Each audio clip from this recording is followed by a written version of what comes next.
Chers auditeurs, chères auditrices, merci d'écouter notre balado. Le contenu n'est pas destiné à un jeune public. Parce que c'est sûr, tu vas entendre des mots vraiment pas gentils. Je suis prête à essayer n'importe quoi. Oreille chaste, s'abstenir.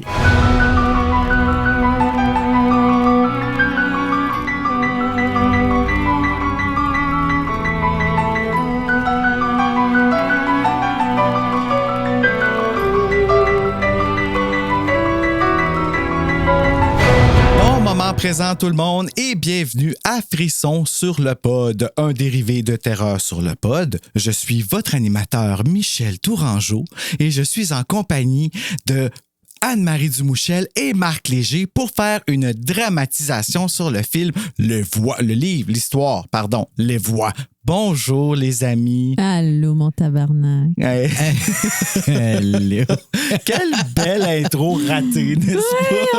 On se lance, on se jette. Depuis le début, on se mouille. On manque tout. Là, on est en train de tester la nouvelle machine qu'on s'est procurée à Terreur sur le pod pour enregistrer nos tracks. Fait que peut-être que ça va être de la grosse merde ce qu'on va faire, ou peut-être que c'est ce qui va faire en sorte qu'on va finir à TV Man. C'est merveilleux. À freaking TV. Comment vous vous sentez avant d'embarquer dans... Ben, je suis paranoïe, j'ai dit tabarnak. Ah, mais c'est pas grave, je mettrai un bip si tu te sens pas. Oui, il peut l'enlever. Oh, ben OK, moi, je l'assume, là, tu sais, mais sinon, ça va bien. Ou l'amplifier, un des deux. Ça dépend comment il se sent. Oui, c'est ça. Ça dépend toujours du temps de l'édition, comment que je me sens, puis tout ça. Puis là, ben aujourd'hui, on va faire l'histoire Les Voix, écrit par Malcolm Rose, dans le recueil de Frisson, Super Frisson numéro 2, 13 histoires pour amateurs de sensations fortes. Là-dedans, comment s'appelle l'auteur déjà? Quelque chose Rose? Malcolm Rose? Malcolm Rose. Fait que là, ça veut dire que... OK, en anglais, ça s'appelle The Ultimate Assassin. Mon Dieu Seigneur, hein? On a des indices, soudainement. Ouais, mais on part comme de Les Voix à The Ultimate Assassin. Je suis comme, OK, c'est quoi, là? Ouais, ici, ce serait Jeannette Bertrand, puis aux États-Unis, ça serait World Wrestling Federation. Des pommes, des oranges. Fait que là, Anne-Marie, tu vas nous jouer la personnage principale qu'on ne connaît pas, qui s'appelle Jeanne, qu'on Avec va apprendre. toute mon âme. Parce qu'on l'a toute pas lu, là. On a choisi une au hasard tantôt. Puis, tu sais, au fur et à mesure, on va trouver qu'est-ce qu'il y en a. Et Marc, tu seras notre narrateur. Yes. Fait que là, ben, tu vas être celui qui va nous traîner dans l'histoire, la voix qui va nous... la seule voix, en fait, qui sera pas modifiée de toute l'histoire. Une voix douce et porteuse. Mais je vais essayer de vraiment aller chercher. Ouais, je vais même lever ton moi, micro je un suis petit peu, assez parce que je fière. trouve que c'est pas assez fort. Attends une minute. Allô? C'est mieux comme ça? Ah oui, là, j'aime ça. D'accord. Mes tympans sont enrobés de velours. Ah, tu te peux plus. OK. Bon, ben, lançons-nous maintenant dans l'histoire Les Voix de Malcolm Rose. Le demi-cercle au bout du quai ressemble à l'entrée d'un caveau. De temps à autre, le père et la mère de Jeanne y jettent un coup d'œil comme s'ils s'attendaient à en voir surgir un mort. Assise entre ses parents, Jeanne ne bouge pas. Elle se sent nerveuse, mais son esprit est malheureusement vide et clair. À sa gauche, plus loin sur le quai, une femme ratatinée se tient immobile. Le dos voûté, vêtue de haillons, elle ressemble à une grotesque statue de cire d'un âge révolu. On pourrait croire qu'elle fait partie des scènes archaïques peintes sur le mur derrière elle, mais toutes les 2 secondes, elle montre des signes de vie en marmonnant tout bas. Jeanne frissonne. La vieille femme lui donne la chair de poule. Plus près d'elle, il y a un jeune homme en veste de cuir. Il lui semble vaguement familier. À sa droite, elle aperçoit 4 jeunes femmes rentrant sans doute chez elle après une soirée passée en ville. Parlant entre elles et gloussant sans cesse, elles ne prêtent aucune attention à ceux qui les entourent. Avec un tintement net, une pièce de monnaie tombe de la poche d'un individu qui vient d'entrer par un des passages de la taupinière humaine. La pièce roule vers Jeanne, qui se penche instinctivement pour la ramasser. Elle tend la main pour rendre la pièce à son propriétaire. Lorsqu'elle lève les yeux vers lui, elle regrette aussitôt d'avoir été aussi honnête. C'est un skinhead, bâti comme une armoire à glace. Ses bras nus se tendent de façon menaçante devant son torse massif. Jeanne s'agite sur son siège quand il lui jette un regard mauvais. Il s'empare brutalement de la pièce et grogne de dédain pour sa bonne action. Ses lourdes bottes martèlent pesamment la plateforme du quai tandis qu'il s'éloigne, Puis il s'arrête brusquement comme un soldat au garde-à-vous. La mère de Jeanne échange un regard avec elle et hausse les épaules. Au-delà du groupe de filles, un autre homme étreint le goulot d'une bouteille. Il est sous, c'est évident. Il se tient bien droit pendant quelques minutes, puis trébuche et tombe presque, comme si quelqu'un avait tout à coup tiré un tapis sous ses pieds. Une fois qu'il a retrouvé son équilibre, il répète la même pitoyable performance. À cause de l'heure tardive, le service fonctionne au ralenti. Il n'y a qu'un autre passager. Un homme, grand et maigre, au point d'avoir l'air décharné, vêtu d'un imperméable vert et appuyé contre le mur à quelques mètres de Jeanne et de ses parents. Il paraît être le passager le plus normal de tous. De temps à autre, le skinhead sifflote le refrain d'une chanson d'amour et réussit à lui donner un son menaçant. Le sifflotement semble envahir toute la station, comme s'il en réclamait la possession. En face de Jeanne, il y a de grands placards indiquant les nouveaux prix des billets, une affiche annonçant une exposition au Musée des sciences et d'autres vantant une marque de bière et un journal. Entre les panneaux d'affichage, il y a des enseignes d'interdiction de fumer. Le père de Jeanne regarde le tunnel obscur, puis sa montre. On a le temps, n'est-ce pas? Lui demanda sa femme. Est-ce qu'on manquera le train? Non, Répond-il. on a tout le temps. C'est juste que j'aimerais sortir d'ici. Je me sens... Claustrophobe? Inquiet? Suggère sa femme. Oui, quelque chose du genre. Je t'aime vraiment pas ça. Ils sont en route pour aller prendre le train de nuit qui les emmènera à Édimbourg et son père ne se sent pas bien. Jeanne suppose qu'il a hâte de retrouver l'air libre. Elle-même pense que c'est inquiétant de se retrouver si tard le soir sous la surface du sol, mais elle est contente d'être enfermée dans cette voûte loin en dessous des rues de Londres encore toutes bourdonnantes d'activité. Bien que l'endroit soit sinistre comme un trou désert, il est également paisible. C'est la première fois qu'elle connaît une vraie tranquillité depuis qu'elle a quitté la salle d'isolement de l'hôpital. La station souterraine offre un répit de l'épouvantable tourbillon de la vie quotidienne. Un répit temporaire, en attendant que le docteur Savoie la guérisse pour de bon. À 13 ans, il est temps qu'elle ait le nouveau départ dans la vie qu'il lui promet. Tout à coup, ils prennent conscience d'un changement à peine perceptible. Une agitation de l'air les avertit. Le père de Jeanne hésite, puis déclare Le train s'en vient. Ils se lèvent tous trois avec empressement et s'avancent au bord du quai, en face de la longue rangée d'affiches. Un vent diabolique arrive du caveau, comme le souffle malsain d'un démon furieux à son réveil. L'homme décharné s'est écarté du mur et porte son attention sur quelque chose situé au-delà de Jeanne. L'ivrogne ne se rend pas compte de l'arrivée prochaine du train. La vieille au visage ridé se dandine légèrement et cesse de marmonner. Les 4 filles poursuivent leur conversation animée. Le skinhead s'avance d'un air hostile vers le bord du quai comme s'il allait accaparer le train pour lui tout seul. D'où elle est, Jeanne voit le jeune homme à la veste de cuir sous un autre angle et le reconnaît. Elle ne se rappelle pas son nom, mais récemment, elle l'a vu aux informations télévisées. C'est un chanteur qui a fait un scandale à cause des paroles scabreuses d'une de ses chansons. Il est probablement en route vers chez lui après un spectacle. Il s'est approché du bord de la plateforme et regarde distraitement les affiches sur le quai d'en face. C'est alors que se produit un autre changement. Cette fois, pourtant, 2 voyageurs semblent le ressentir. Il n'y a pas vraiment de preuve tangible que quelque chose de nouveau est arrivé, subrepticement, mais sa puissance est indéniable et irrésistible. Ce n'est pas matériel, ça ne ride pas l'air comme la rafale fétide provenant du tunnel, mais ça traverse la station tel un invisible rayon lumineux, comme des ondes imperceptibles à l'humain. Lorsqu'il pénètre à l'intérieur du cerveau de Jeanne, il devient un désir ardent et une contrainte aussi irrésistible que le besoin de cocaïne pour un drogué. Les affiches. Murmure inconsciemment Jeanne. Je dois aller les voir de plus près. Quoi? Crie son père. Jeanne fait un pas en avant. Ses orteils dépassent le bord du quai. Les affiches. Répète-t-elle d'une voix morne. Elle commence à faire un autre pas comme si elle était un robot téléguidé. Plus loin, le chanteur reflète ses mouvements mécaniques, inconscients. Les parents de Jeanne crient ensemble.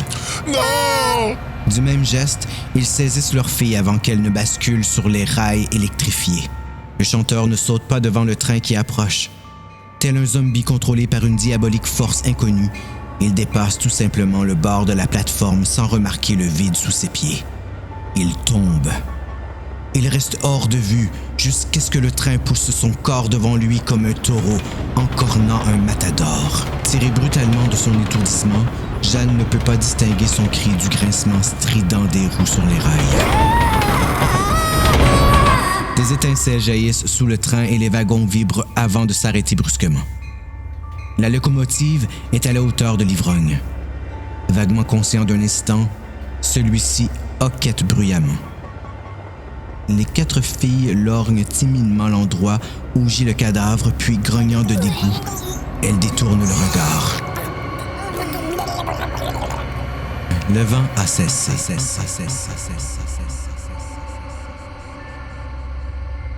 Un silence profond suit le vacarme.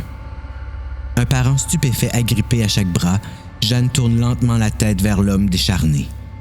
C'est lui qui a fait ça. Souffle-t-elle. Qu'est-ce que tu dis? Demande sa mère en se penchant vers elle. L'homme décharné se dirige vers la sortie. Jeanne se libère de la prise de son père et pointe du doigt l'homme qui s'éloigne. Elle est certaine qu'il est la source de la perturbation invisible. C'est lui qui a fait tomber le chanteur! Dit-elle fortement et d'un ton ferme. Au bas de l'escalier, l'homme décharné s'arrête et se retourne pour jeter un regard pénétrant à Jeanne. Il voit son doigt accusateur pointé vers lui. Ne dis pas de sottises. La réprimande son père. Il t'a entendu. Ajoute-t-il, embarrassé. L'homme monte lentement les marches et son visage exprime la colère, mais aussi la satisfaction et une fatigue extrême. Tu es en état de choc, ma chouette! Dit avec plus de compassion la mère de Jeanne. Cet homme n'était même pas près de celui qui est tombé devant le métro. C'était un accident! Jeanne secoue énergiquement la tête, mais ne réplique rien. Bientôt, le silence est brisé. Le chauffeur et d'autres employés viennent interroger les passagers, notant le nom des témoins, puis refoulent tout le monde hors de la station. Le brouhaha emplit la tête de Jeanne. Elle est soulagée lorsqu'on les ramène à la station et qu'ils peuvent continuer leur voyage. Malgré le délai, ils arrivent à temps pour prendre le train de nuit à bord, duquel ils ont réservé des couchettes. Avant de s'installer pour la nuit, ils ressentent cependant le besoin de prendre une petite collation au wagon-restaurant. Jeanne s'assied en face de ses parents tandis que le train quitte Londres, ville où règne la loi de la jungle, la rancœur et où le meurtre du musicien sera sûrement présenté comme un suicide. Essaie de ne pas y penser, Jeanne, dit sa mère tandis qu'ils attendent que leur chocolat chaud refroidisse. Jeanne ne sait pas si sa mère parle de la mort du chanteur ou du but de leur voyage. Pour Jeanne, ce voyage est une aventure. Et plus encore, cependant, il représente l'espoir. Elle en attend tellement qu'elle ne parvient pas facilement à en détourner ses pensées. Elle est excitée et anxieuse tout à la fois. Les yeux de sa mère se ferment malgré elle et son père sirote tranquillement sa boisson gazeuse. Le calme est descendu sur le train qui cahote vers le nord dans la nuit noire. Jeanne finit son chocolat, soupire et ferme les yeux. Les bruits dans sa tête ont pratiquement disparu. À l'école, Jeanne ne réussit pas très bien. Elle ne peut pas se concentrer car son cerveau est envahi par les bruits que font ses camarades de classe. Elle n'a jamais osé parler de son problème avant d'entrer au secondaire.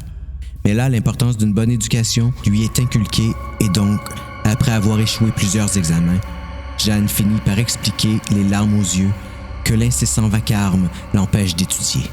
Elle n'est pas aimée de ses camarades parce qu'elle se plaint d'eux et au début, elle n'est pas prise au sérieux par les enseignants. Après tout, elle a rapporté que les cours d'histoire de M. Patry sont trop turbulents, alors que pas un élève de l'école n'ose dire un mot dans la classe de ce professeur. Par simple formalité, l'infirmière de l'école examine les oreilles de Jeanne et la déclare en parfaite santé. Mais les bruits persistent. Lorsque ses parents déclarent à la directrice que Jeanne n'a pas l'habitude de mentir, celle-ci leur suggère de prendre rendez-vous avec un médecin. Le premier consulté confirme que son ouïe est normale. Il est incapable de fournir une explication plausible aux horribles bruits qui lui font monter les larmes aux yeux dans la salle d'attente de l'hôpital silencieux. La situation continue à empirer à l'école. Jeanne est une solitaire brutalisée par ses camarades qui régresse au plan scolaire. Elle a l'air de plus en plus égarée et malheureuse. Ce n'est que le soir qu'elle semble profiter d'un certain répit. Alors, il y a quelques semaines, ses parents l'ont amené consulter un spécialiste de l'hôpital, le docteur Tourangeau. Celle-ci l'a examiné et en est arrivée aux mêmes conclusions que son collègue. Elle a cependant reconnu en Jeanne une âme torturée. Quand tu es à l'école, Lui a-t-elle demandé. entends-tu seulement du bruit, comme une musique de fond discordante, ou distingues-tu des voix? Les deux. A répondu Jeanne. Et est-ce que ce sont des voix tristes ou joyeuses? Les deux. Et tu dis que c'est pire ici, à l'hôpital. Qu'est-ce que tu entends présentement, Jeanne? Des sons joyeux ou tristes? Triste. A répondu Jeanne, sur le point d'éclater en sanglots. Des voix désespérées. C'est terrible. On dirait les cris de milliers de malheureux. Jeanne sanglotait. Le docteur Tourangeau a gardé ses pensées pour elle-même, mais lui a demandé de la suivre. Allez, suis-moi. Elles ont traversé le long corridor, vibrant de sonores appels de détresse. Ah oui, suis-moi. Puis, au détour d'un couloir, le tumulte dans la tête de Jeanne s'est transformé. Elle entendait toujours les cris d'agonie, mais elle détectait aussi d'autres émotions. S'arrêtant, le docteur lui a demandé. Et maintenant? C'est étrange. A expliqué Jeanne. Il y a encore des cris de douleur et de souffrance. Mais je sens de la joie, de l'émerveillement, de l'étonnement aussi. Je vois. Viens, on continue. Ce n'est plus très loin. Elles ont quitté le pavillon de maternité et se sont rendues à l'aile d'isolement pour malades contagieux. Le docteur Tourangeau a fait entrer Jeanne dans l'une des chambres vides et lui a dit de s'asseoir sur le lit pendant un moment. Eh bien, les bruits sont-ils partis? A-t-elle finalement demandé. Elle n'avait pas vraiment besoin de poser la question. Le visage de Jeanne exprimait un réel bonheur. C'est tranquille ici. A murmuré Jeanne en souriant d'un air heureux. Je n'ai jamais connu une telle sérénité. Jeanne a hoché la tête et demandé. Vous me croyez, hein? Mes oreilles fonctionnent peut-être bien, mais les bruits sont réels, n'est-ce pas? Je ne les imagine pas. Je ne me sers pas d'eux comme d'une excuse. Non, tu ne les imagines pas. A répondu le docteur en souriant. Une autre vague de bien-être a submergé Jeanne. Qu'est-ce que j'ai? A-t-elle demandé. Rien que je ne puisse inscrire à ton dossier, Jeanne. Pas sans nuire à ma carrière et faire de toi une curiosité médicale. Qu'est-ce que vous voulez dire? Le docteur a hésité avant de lui répondre. J'ai un collègue, Thierry Savoie, qui était le meilleur interne de notre promotion. Mais il méprise le genre de médecine traditionnelle que nous pratiquons. Il trouve que nous accordons trop d'importance à ceci. Elle montrait la machine compliquée, gérée par ordinateur installée près du lit. La technologie. A-t-elle poursuivi. Thierry s'est retiré du système hospitalier. Il dit qu'il préfère soigner le malade plutôt que la maladie, que la médecine ne devrait pas être la science des maladies. Me suis-tu? Je crois. Il s'est installé en Écosse et a ouvert un cabinet près d'Édimbourg. Il pratique la médecine alternative et tout ça. Je crois qu'il pourrait t'aider. Je vais lui écrire à ton sujet. Nous devons convaincre tes parents de faire ce voyage pour que tu puisses le rencontrer. Je ne peux rien pour toi, mais lui le pourrait peut-être. D'accord. A marmonné Jeanne. Je ne sais pas de quelle façon ça se passe, Jeanne, mais tu sembles entendre les émotions de ceux qui t'entourent. Quand on est ici, isolé de tous, tu ne perçois rien. Là-bas, dans les autres pavillons de l'hôpital, tu captes les plaintes silencieuses de nos patients. Tu es sans doute extrêmement réceptive aux émotions humaines. Ce que tu entends, c'est le vacarme des pensées et des sentiments des gens autour de toi. Cela avait du sens. Et parce qu'un médecin avait posé un diagnostic, son problème devenait officiel, même s'il ne pouvait être classé comme une maladie ordinaire. D'un seul coup, le comportement de Jeanne était justifié. Elle n'était pas une menteuse, pas une plaignarde, pas une tricheuse. Elle était un cas. Elle était malade. Sachant cela, sa situation devenait presque supportable. Lorsque le train sort de Watford Junction, aucun des passagers n'y prête attention. Dans l'espoir de profiter de quelques heures de sommeil avant d'arriver au cabinet du docteur Savoie, Jeanne décide de se retirer dans son compartiment. Elle s'étire et se rend compte qu'il vaudrait mieux qu'elle aille d'abord aux toilettes. Oh non. Il ne reste que quelques passagers dans le wagon-lit qui ressemble à un dortoir juste avant que les lumières s'éteignent. Jeanne se dirige vers le bout de la voiture. Sur son passage, elle entend les traînards s'installer paresseusement sur leur couchette avant de plonger dans le sommeil. Une religieuse est assise, la tête penchée. Autour d'une table couverte de verres en plastique et de boîtes à hamburgers vides, 3 hommes discutent âprement en chuchotant. Un 4e ronfle irrégulièrement. Dans un autre compartiment, une femme somnolente sirote un whisky, son fils endormi appuyé contre elle. Lorsque Jeanne arrive devant la porte, celle-ci s'ouvre si soudainement qu'elle bondit de surprise. Elle secoue la tête et se reproche son hypersensibilité. C'est une porte automatique. C'est bien sûr qu'elle s'ouvre lorsqu'on s'en approche. Il n'y a là rien à craindre. Jeanne cherche les toilettes. Elle voit une hache protégée par une vitre, un inspecteur et 3 portes. Ça semble vraiment simple de localiser les toilettes, mais Jeanne est perplexe. Elle tend la main pour ouvrir la porte de gauche, mais quelque chose lui dit que ce n'est pas la bonne. Elle se sent obligée de se tourner et d'en choisir une autre. À l'extérieur, le paysage défile à une vitesse incroyable. Incapable de trouver la poignée, Jeanne pose ses 2 mains sur la bande métallique en haut de la fenêtre et pousse de toutes ses forces pour la baisser. Elle se souvient que dans les trains, les poignées sont de l'autre côté des portes. Une terrible bourrasque arrive par la fenêtre ouverte et lui jette les cheveux dans la figure. Sans y prêter attention, toujours convaincue que c'est la bonne porte, Jeanne passe le bras par la fenêtre. Sa manche ballonne. Même sur la pointe des pieds, elle a de la difficulté à saisir la poignée. Elle sort la tête et l'épaule à l'extérieur pour avoir une meilleure prise. Elle tire et pousse sans résultat. S'appuyant contre la porte, elle tourne la poignée qui cède enfin. Abruptement, il y a un bruit précipité et la porte s'entrouvre. En bas, le gravier et les rails sont visibles. La vitesse du train empêche la porte de s'ouvrir plus grand. Jeanne doit y mettre tout son poids pour la pousser. Elle est déterminée à passer. Ses pieds sont sur l'extrême bord de la marche et ses doigts sont agrippés au rebord de la fenêtre. Elle se tient ainsi en équilibre instable quand on perçoit. Il reste interdit pendant une seconde, puis se précipite, se penche au-dessus de Jeanne et referme vivement la porte. Il empoigne la jeune fille et crie. « Qu'est-ce que tu penses que tu es en train de faire? Tu aurais pu te tuer! » Il y a un bourdonnement à la fenêtre ouverte et le wagon est secoué par le souffle brutal produit par un train passant en sens inverse. « Tu vois? » dit le contrôleur. « Tu n'aurais pas eu une seule chance! » Les jambes de Jeanne se dérobent sous elle sous l'effet de la frayeur. L'homme la soutient fermement. « Est-ce que ça va? Tes parents sont-ils dans le train? » Se tenant la tête comme si elle sortait d'un étourdissement, elle murmure faiblement. « Oui, ils sont là-bas. » Bon, allons leur parler. Elle jette d'abord un coup d'œil dans le wagon voisin. Elle reconnaît l'imperméable vert et la nuque de l'homme décharné qui s'éloigne dans l'étroit corridor.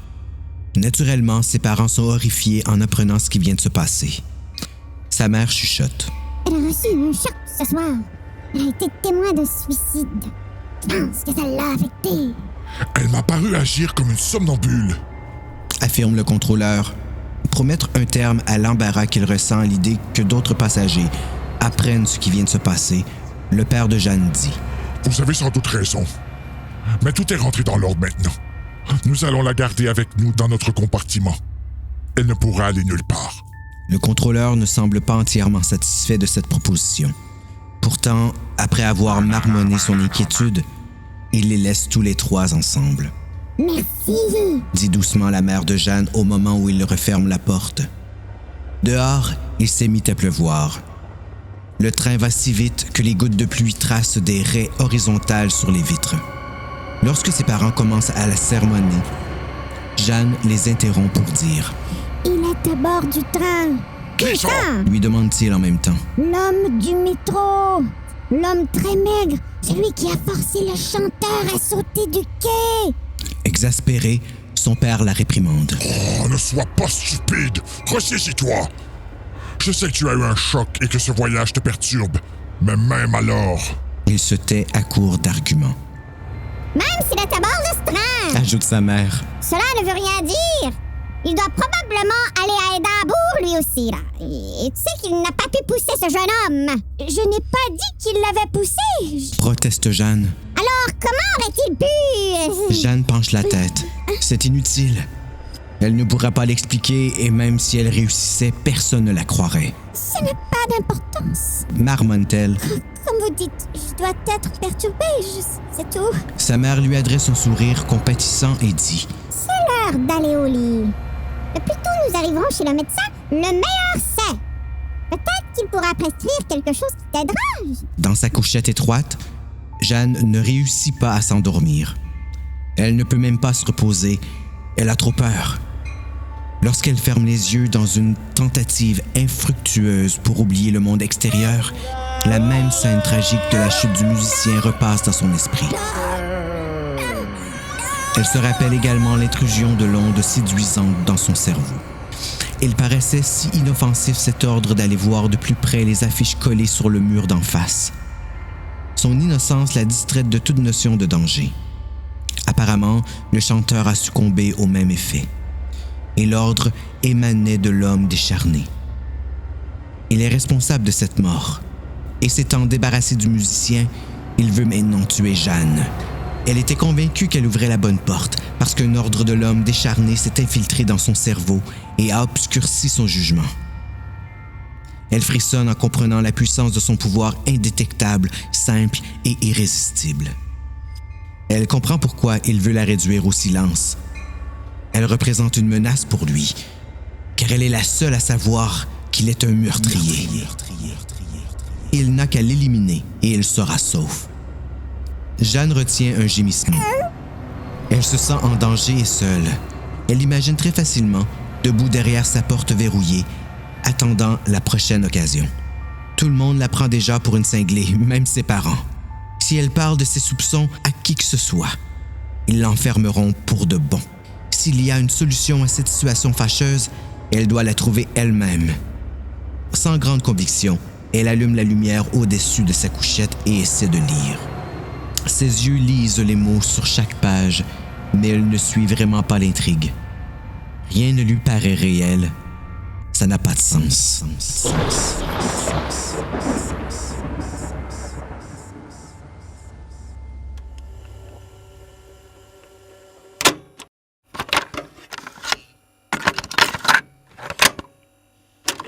Là, on a pris une petite pause. On était une petite pause publicitaire. On a qu'est-ce qu'on pense de ce qu'on a vu et entendu à date.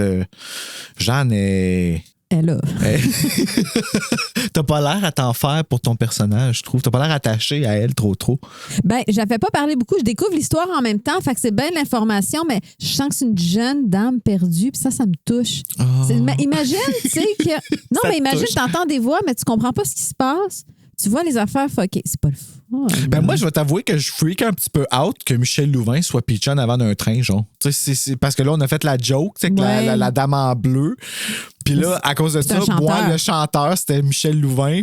Puis là, elle, quand elle a repensé au chanteur, j'ai pensé à Michel Louvain, qui est mon cousin, by the way. Hein, je veux que tout le monde entende que c'est mon petit cousin, mais il y a quand même une fierté à retirer de ça. Hein? Absolument. Il n'y a aucune idée de qui je suis, mais moi... Toi, tu le sais. Ouais, mais en fait, il n'y avait aucune idée. Merci. On y a fait un petit hommage à Frisson sur le pod. À Terreur sur le pod de m'emmener quand il est décédé. Ça nous avait fait de quoi? Il est correct. C'est pas comme ça qu'il a quitté ce monde. Puis toi, là, qui lis ça, là, la narration, Marc, comment tu te sens de découvrir ce qui arrive à Jeanne? T'es-tu nerveux? Je peux-tu être honnête? Oui. J'ai rien catché de l'histoire. Tu sais, c'est raconté, mais c'est pas assimilé. Non, je lis chaque mot, mais Mais je suis ça, pas. là, ça me rappelle les cours d'anglais avec Terry Kernan. Il me demandait de lire des fois, puis là, il m'avait demandé de lire. Là, je lisais, puis c'était drôle ça. Je sais que ma bouche dit des mots. Mm-hmm. C'est un petit texte, puis j'étais pas capable d'assimiler ce que j'étais en train de lire. Il y avait la barrière de l'anglais aussi, mais c'est encore t'es pire. comme pogné là, dans quelque chose, faut que tu fasses bien. C'est comme beaucoup de Tout le choses monde en même temps, regarde. j'ai rien compris. Puis il m'a demandé de traduire. Je suis comme, je sais pas. J'abandonne. Je comprends le feeling exact. Ouais. Yes, no toaster. Je m'en rappelle pas. Oui, non frigidaire. Je pense que j'avais dit ça, je m'en rappelle pas. Je me rappelais pas. En tout cas. Mais tu sais, quand tu te fais mettre sur le spot, là, mais là, c'est un peu ça que je fais. Je vous mets sur le spot. Mais quand vous allez l'entendre, l'histoire, vous allez faire Ah, c'est ça qui s'est passé finalement. T'as bon? Ouais, c'est ça. Fait que Wow. c'est à ça qu'on sert. Pour tous ceux qui ne peuvent pas lire parce qu'ils l'ont pas ou parce que quand ils lisent, ils assimilent pas, on va continuer les voix pour vous. Vous êtes prêts? Oui. Et c'est parti. Le train entre dans Édimbourg à l'aube. Il est 6h30. Ennemi. La lumière a dissipé en partie les frayeurs de Jeanne, mais son esprit est plein d'un chœur de voix bruyantes et de la clameur de la capitale écossaise. Avant de descendre du train, elle jette un coup d'œil sur la plateforme du quai et, à son grand soulagement, n'aperçoit pas le grand homme à l'imperméable vert. La gare Waverly est un foyer de plateformes, de voies et de boutiques. Son père va chercher la voiture louée qu'il a réservée pour le reste du voyage. Il veut quitter Édimbourg au plus vite, en espérant qu'il leur restera un peu de temps libre à leur retour pour visiter la ville. Il revient bientôt les chercher au volant d'une escorte blanche. Dirigeant la voiture vers la rampe qui sort de la station, il dit à sa femme et à sa fille. Cherchez les écriteaux indiquant la route qui mène au pont sur le fleuve Forth. C'est le Forth Road Bridge et aussi la M90. C'est par là qu'on doit passer. Jeanne regarde par la vitre. La pluie a cessé. À sa droite, les magasins de la rue Princess sont encore vides.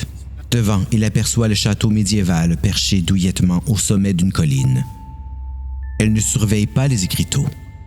Tandis qu'ils avancent sans se presser à travers Édimbourg, elle promène son regard dans toutes les directions à la recherche de l'assassin. Elle ne réussit pas à le voir, mais elle est persuadée qu'il est sur sa trace et qu'il la suit de près. Le célèbre pont sur l'estuaire du Forth est réservé au train.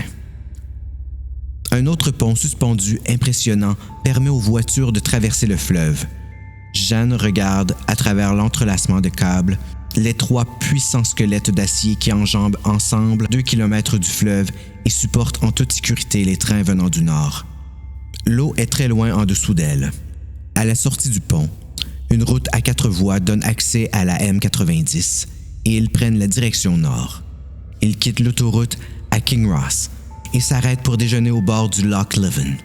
Alors que ses parents entament un bon repas, Jeanne grignote un peu de céréales, puis va attendre devant le café routier en respirant à plein poumon le bon air écossais. Après un moment, l'air frisquet du petit matin la fait frissonner. Elle rentre dans le café chercher les clés de la voiture avec l'intention de s'installer sur la banquette arrière pour lire en attendant que ses parents achèvent leur repas. « Sois prudente! » lui dit son père.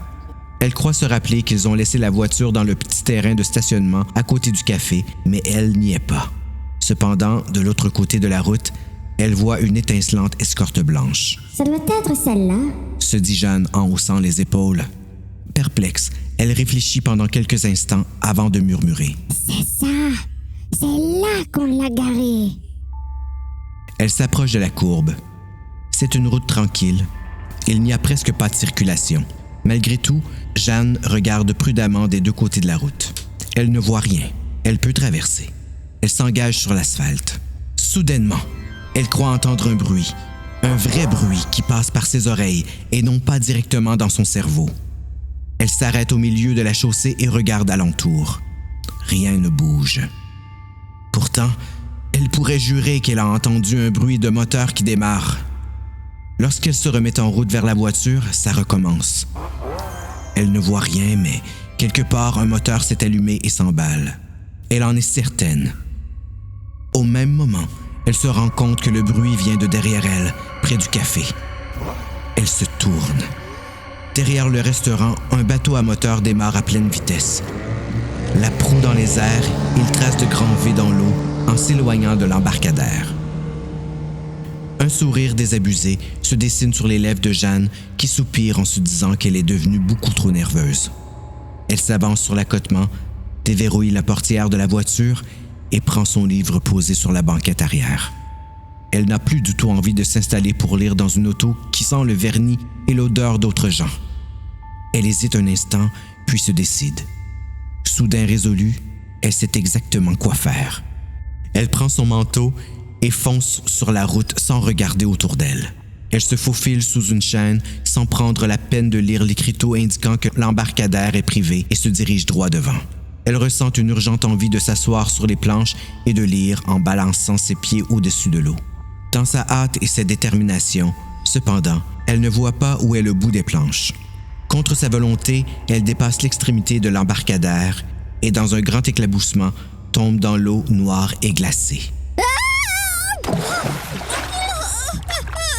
Ses vêtements absorbent rapidement l'eau du lac et le poids supplémentaire l'entraîne vers le fond. Elle panique. Elle panique. Elle ne saurait dire si elle nage vers le haut ou vers le bas. Elle a l'impression de couler. L'eau l'environne, la caresse. Puis elle remonte à la surface. Elle crache et avale une grande gorgée d'air et d'eau. Elle étouffe. Ses bras battent la surface de l'eau un moment, avant qu'elle ne s'enfonce à nouveau. Elle tousse, s'efforçant de ne pas aspirer d'eau. Ses poumons brûlent et sa peau gèle. Elle se débat. Elle réussit à refaire surface. Elle gigote comme un poisson géant tentant de se libérer d'un hameçon. Puis ses doigts touchent quelque chose. Elle essaie de saisir l'objet avec ses doigts gourds, mais s'enfonce à nouveau. Elle sent un coup douloureux dans son dos et se tourne vivement pour saisir ce qui l'a piqué. Elle s'agrippe tenacement à la mince perche et se laisse entraîner dans son mouvement.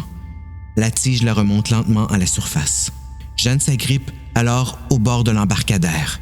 Elle tousse et crache tant et plus.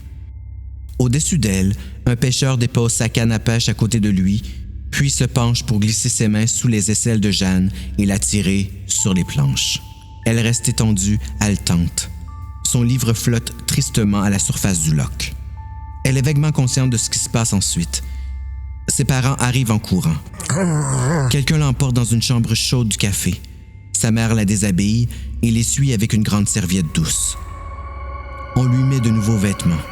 Quelqu'un parle à ses parents à propos d'un médecin. Elle les entend dire qu'ils sont en route pour en voir un de toute façon. Lorsqu'elle a suffisamment récupéré pour se tenir debout et murmurer qu'elle va bien, on l'installe dans la voiture. Sans attendre, il roule sur la petite route sinueuse vers St. Andrews. Allez, cricket! Oui. Sa mère se retourne toutes les 2 minutes pour lui jeter un regard anxieux. Jeanne tousse occasionnellement, mais vraiment se sent bien. Dans la voiture, elle peut se reposer et lorsqu'ils arrivent à la clinique du docteur Savoie, elle a repris des couleurs. En entendant le médecin, Jeanne essaie de deviner ce qui va arriver. Elle n'est pas naïve. Elle ne croit pas qu'il sera un magicien qui, dans un claquement des doigts ou d'un mouvement de foulard, pourra faire cesser son supplice. Elle sait que rien ne se règle instantanément. De plus, même s'il peut la guérir, il ne peut rien contre l'assassin qui la poursuit.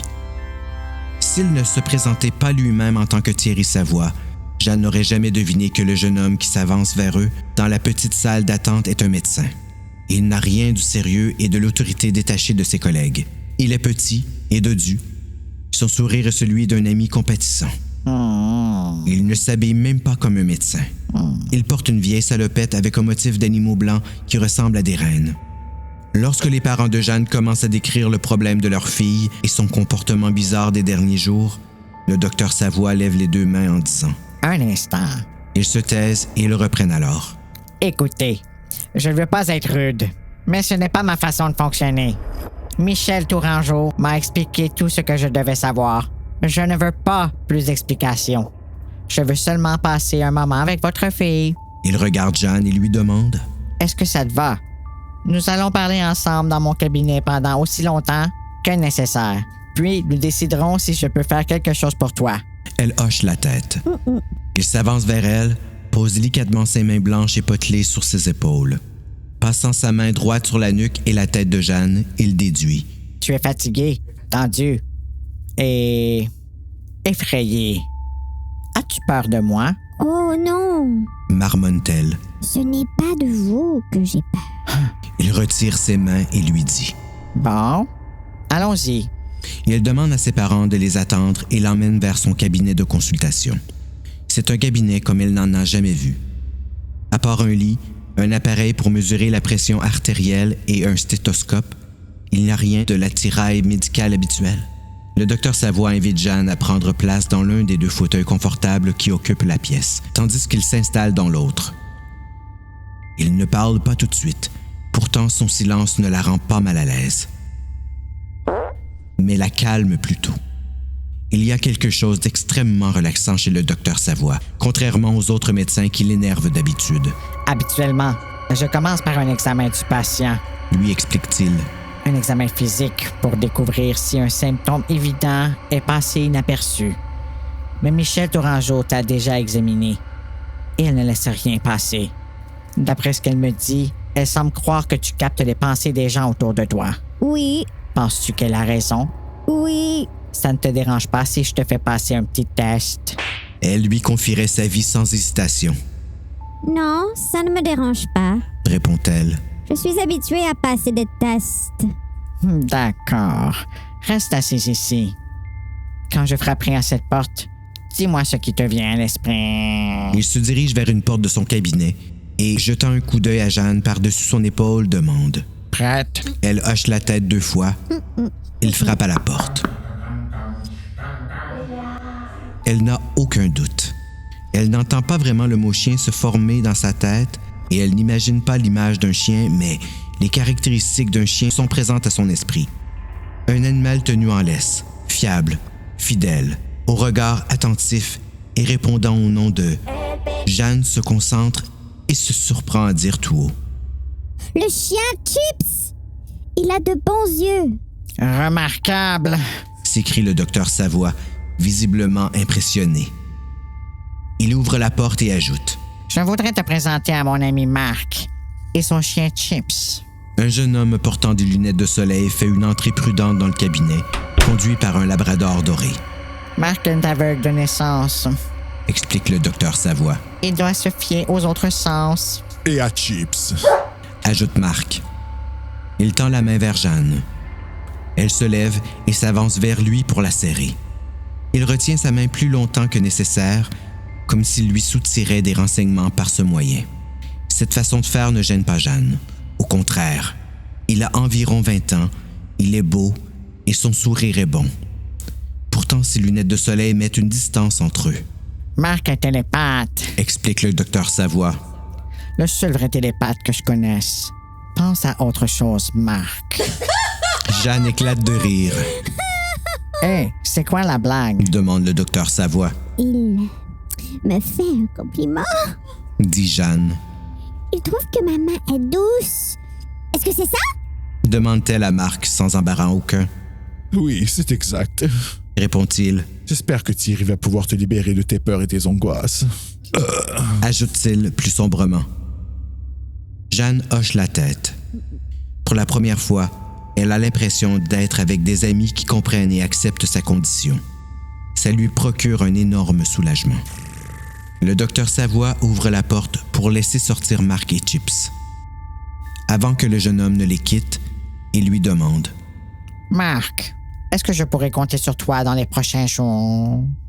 Peux-tu nous aider à trouver une solution au problème de Jeanne? Bien sûr. Répond Marc. Et son sourire souligne que la question était inutile. Le docteur Savoie essaie d'expliquer la situation aux parents de Jeanne. Je suis absolument convaincu que votre fille est hautement réceptive télépathiquement. Elle entend les émotions de ceux qui l'entourent. Pas étonnant qu'elle ait des problèmes. C'est comme si elle vivait dans un asile où tous les aliénés hurlent constamment leurs tourments intimes. Personne ne pourrait le supporter. Encore abasourdi par le diagnostic, ses parents regardent le docteur Savoie comme s'il était leur planche de salut.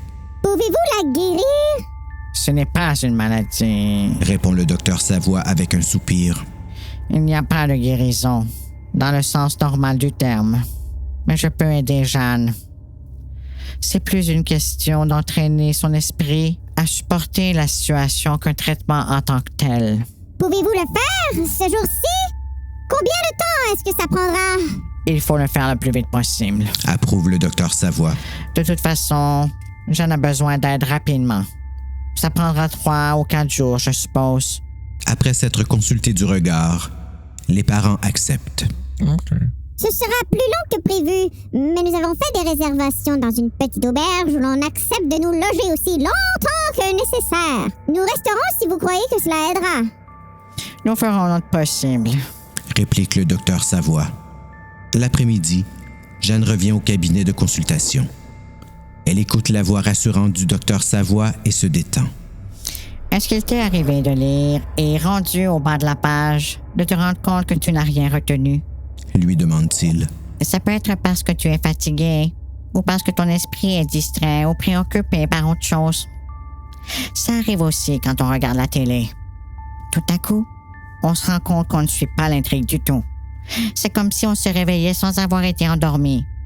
Eh bien, tu dois éduquer ton esprit à détourner son attention des bruits qu'il entend.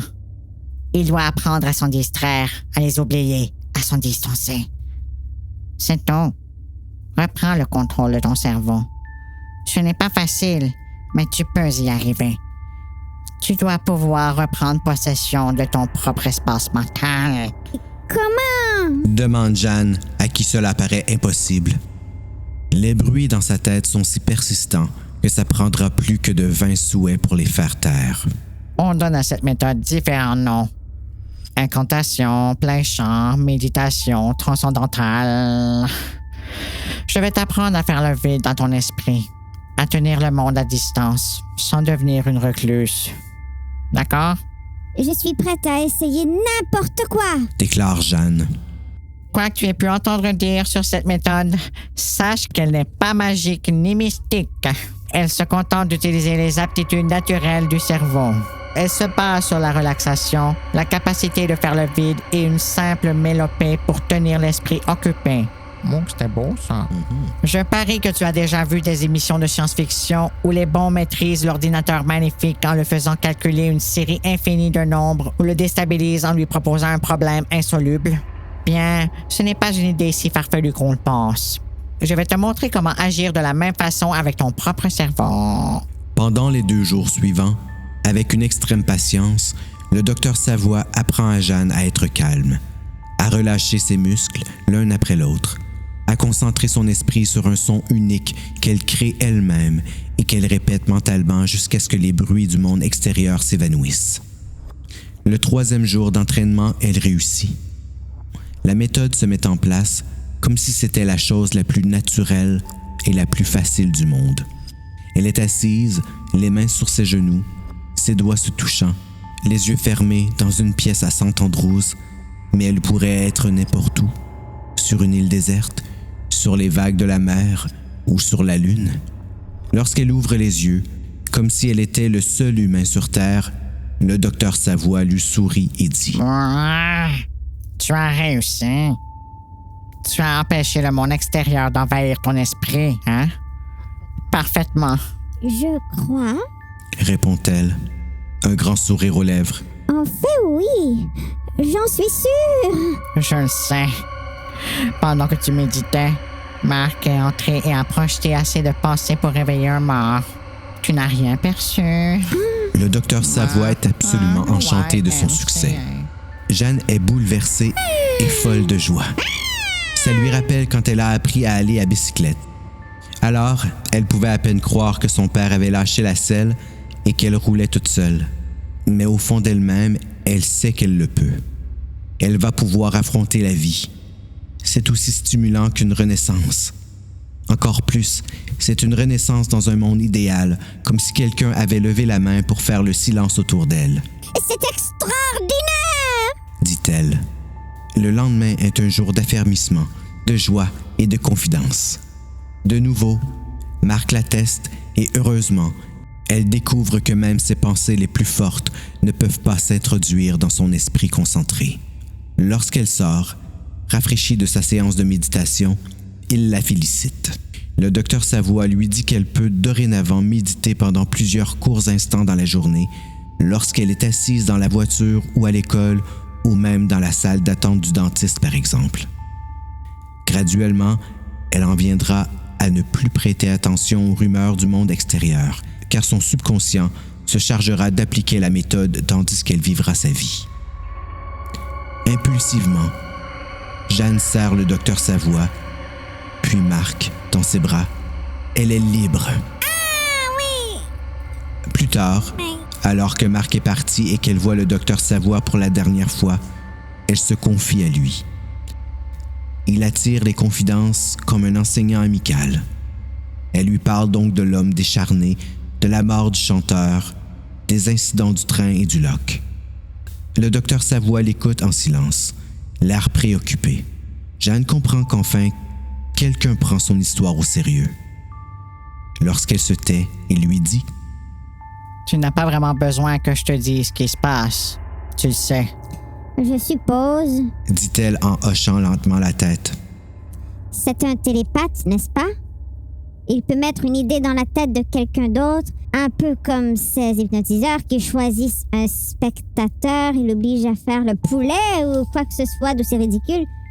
Oh, ils ont l'air normaux et ils ne savent pas ce qu'ils sont en train de faire. Cet homme peut agir pareillement à distance. Et ça n'a pas besoin d'être extravagant. Il suffit d'une idée un peu bizarre pour mettre la vie de quelqu'un en danger. Aller voir des affiches de plus près, croire que l'embarcadère est plus long qu'il ne l'est en réalité, prendre une porte extérieure pour celle des toilettes. C'est un assassin, confirme le docteur Savoie. Il utilise une méthode simple et élégante pour perpétrer ses crimes, sans armes, sans laisser d'indices. Les gens meurent apparemment par accident, par pure distraction. Il est l'assassin suprême, s'écrie-t-il en frissonnant. Cet homme est incapable de glisser une pensée dans le cerveau de sa victime. Dans le métro, il a choisi le chanteur, même parce que tu es très réceptive, tu as perçu l'ordre mental toi aussi. Il dirige sa pensée vers un point précis, comme si c'était un rayon lumineux que seuls les yeux les plus sensibles pourraient détecter. Et c'est ce que je suis. Sensible. Murmure Jeanne, avec regret. Il me poursuit parce que je sais que c'est lui. Il veut m'éliminer parce que je suis une sorte de témoin de ce qu'il est capable de faire. Je crains que ce ne soit vrai. Mais maintenant, tu peux te protéger contre lui. Si Marc est incapable de forcer tes défenses mentales, cet assassin ne le pourra pas lui non plus. Jeanne le regarde droit dans les yeux. Le docteur Savoie croit vraiment ce qu'il vient de lui dire. Il n'essaie pas de lui donner une fausse confiance en elle. Il lui a appris comment se préserver du bourdonnement de la vie ordinaire et en même temps, il l'a équipée d'un bouclier capable de la protéger de l'homme qui l'a suivie jusqu'en Écosse. Ouais, vous avez raison, lui dit-elle. Je n'ai rien à craindre de lui. Son corps tout entier frémit lorsqu'elle pousse un immense soupir de soulagement. C'est exact, dit le docteur Savoie. Tu n'as plus rien à craindre désormais. La dette que Jeanne a envers le docteur est infiniment plus grande que le montant que son père a inscrit sur un chèque. Elle lui doit probablement la vie. Elle ne dit pas à ses parents qu'il lui a donné plus qu'une méthode pour tenir à distance les bruits importants parce qu'elle ne veut pas les inquiéter au sujet d'une menace qui est déjà contrée. De plus, elle n'est pas sûre qu'ils la croiront. Tandis que ses parents finissent de faire les bagages et règlent la note de l'auberge, Jeanne se promène parmi les ruines de la cathédrale et du Vieux-Port. Elle profite du bon air, mais en plus, c'est un acte de défi. Elle est certaine que l'assassin la guette. Elle est également certaine qu'il ne peut pas pénétrer son esprit. Elle s'arrête sur le bras de pierre qui s'avance dans la mer et regarde par-dessus le bord des vagues grises qui cognent. Elle sait que, quelque part, l'homme décharné essaie de l'obliger à faire quelques pas de plus, mais elle contrôle son esprit. Elle tourne la tête et aperçoit une silhouette à côté de l'arche magnifique de la cathédrale détruite. C'est lui, elle en est sûre. Il projette une pensée malveillante à la manière d'un rayon mortel. Mais il ne l'aura pas, ni la mer non plus. Elle flâne au bord de l'eau, nerveuse mais bien déterminée à prouver son immunité. Et ce n'est pas seulement l'assassin qu'elle veut ignorer. Elle se sent en paix avec le monde. La répulsion qu'elle ressentait pour lui a disparu à tout jamais. Lorsqu'elle revient sur ses pas, la silhouette près de l'arche a disparu.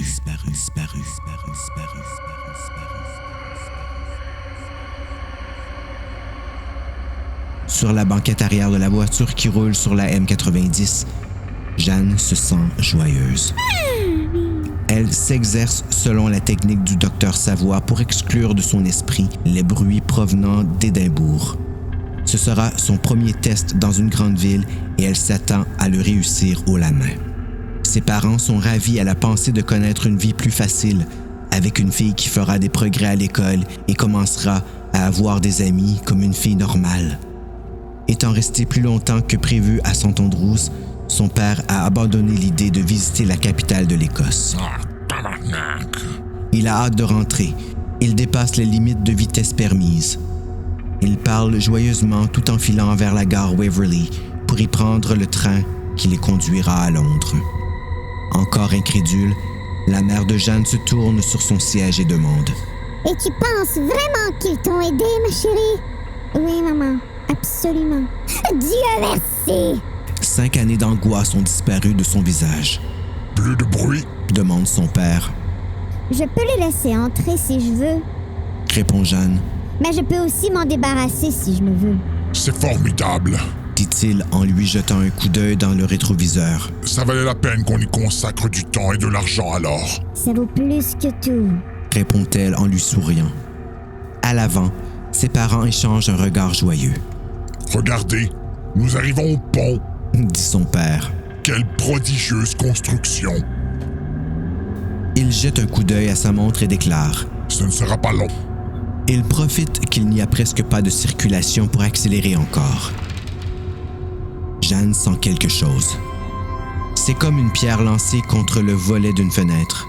Elle sait que ça peut frapper autant que ça veut. Elle est en sécurité à l'intérieur. Un souffle d'air peut passer par une fente et agiter le rideau, mais le vent n'a aucune force. Elle sent un souffle ténu pénétrer son esprit, mais le bouclier du docteur Savoie tient bon. La voiture bondit en avant. Avec un sursaut de terreur, Jeanne comprend soudain. Elle se redresse brusquement. Sa mère semble terrifiée. « Ralentis, chérie !» murmure-t-elle à son mari. Dans le rétroviseur, Jeanne aperçoit le regard fixe de son père. Il regarde une route qui est une pure invention de son esprit. Elle hurle. « Papa! Non! Ce n'est pas vrai! Il te fait voir une route qui n'est pas là! » Elle l'empoigne par les épaules et le secoue. Mais elle ne peut pas se faire entendre de lui. Il est sous l'emprise de l'assassin. Ça pourrait aussi bien être l'homme décharné, assis à la place du conducteur. Jeanne n'a pas le pouvoir de le déloger. Jeanne et sa mère hurlent à plein poumon lorsque la voiture quitte la route juste avant d'atteindre l'entrée du pont. L'auto roule à une telle vitesse qu'elle défonce la barrière de sécurité et puis la clôture placée au bord du précipice.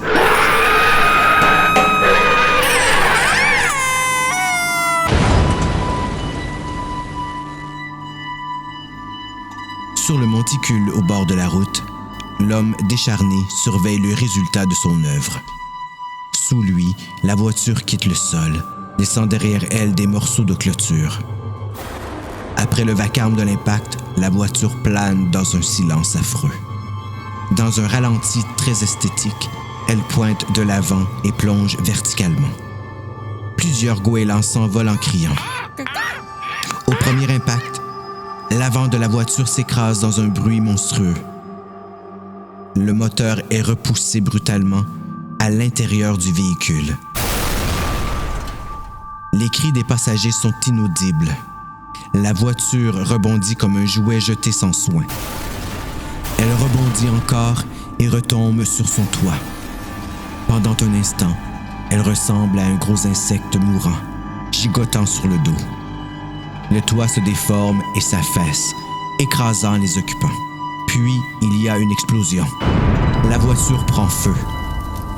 Des flammes grondent férocement et une épaisse fumée noire s'élève. Le véhicule, difficilement reconnaissable, commence à glisser sur la pente. Les vitres éclatent. Une roue se détache et descend la côte. Le pare-choc arrière se décroche. Des impacts répétés font culbuter le reste de la voiture. La terre semble vouloir rejeter les débris dans le fleuve, ne pas les laisser se reposer. Le véhicule fait 2 autres tours sur lui-même et puis plonge en sifflant dans l'estuaire du Forth. Les flammes s'éteignent et un silence sinistre plane. Sur la rive, l'homme décharné a un sourire satisfait. tous ses désirs se sont réalisés. Il est fatigué et content. En éliminant la petite fille, il a appris quelque chose sur lui-même. Il a été capable de s'infiltrer dans l'esprit de sa victime, le père de celle à éliminer, aussitôt que leur voiture a été en vue. Cela signifie qu'aussitôt qu'il peut voir sa cible, même une cible mouvante, il peut commencer à lancer sa pensée mortelle. L'étendue de son pouvoir peut encore le surprendre et le réjouir. L'ayant utilisé pour régler un problème, le monde s'est ouvert à lui. Il peut exercer son pouvoir en toute sécurité, sans courir le risque d'être détecté. La police ne soupçonnera même pas que des crimes ont été commis. On parlera bientôt de ses prouesses, à commencer par la mort de ce producteur qui avait commandé l'assassinat du chanteur. Son efficacité et sa fiabilité deviendront vite légendaires. Il aura le pouvoir suprême sur la vie.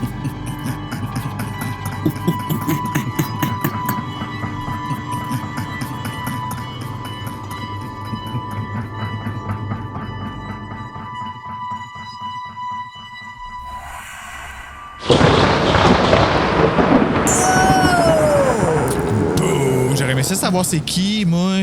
Le monsieur Descharnés? Non, ben oui. Tu sais, ça aurait été cool que ce soit Mark. Tu sais, ou que ce soit comme le docteur. Moi, je pensais que c'était ça. Mais elle aurait reconnu. Ça peut être n'importe qui. Ben, c'est ça. Ça peut être Billy Loomis, tu sais. Qui? Qui?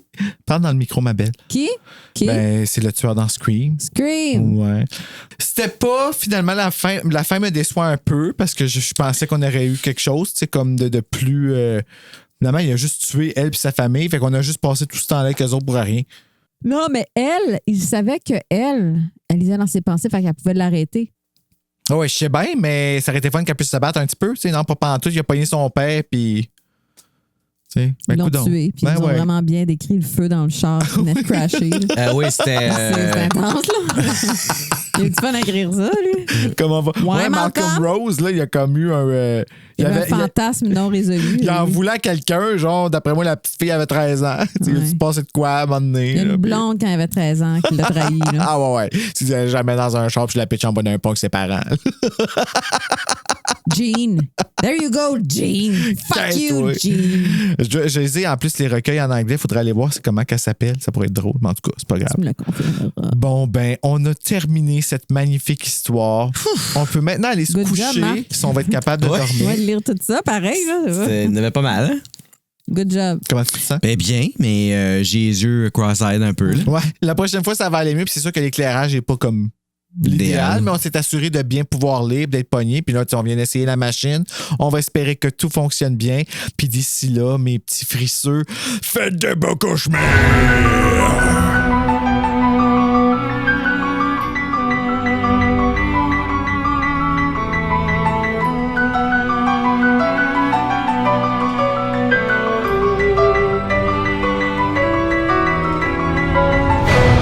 Le train entre dans Édimbourg à l'aube.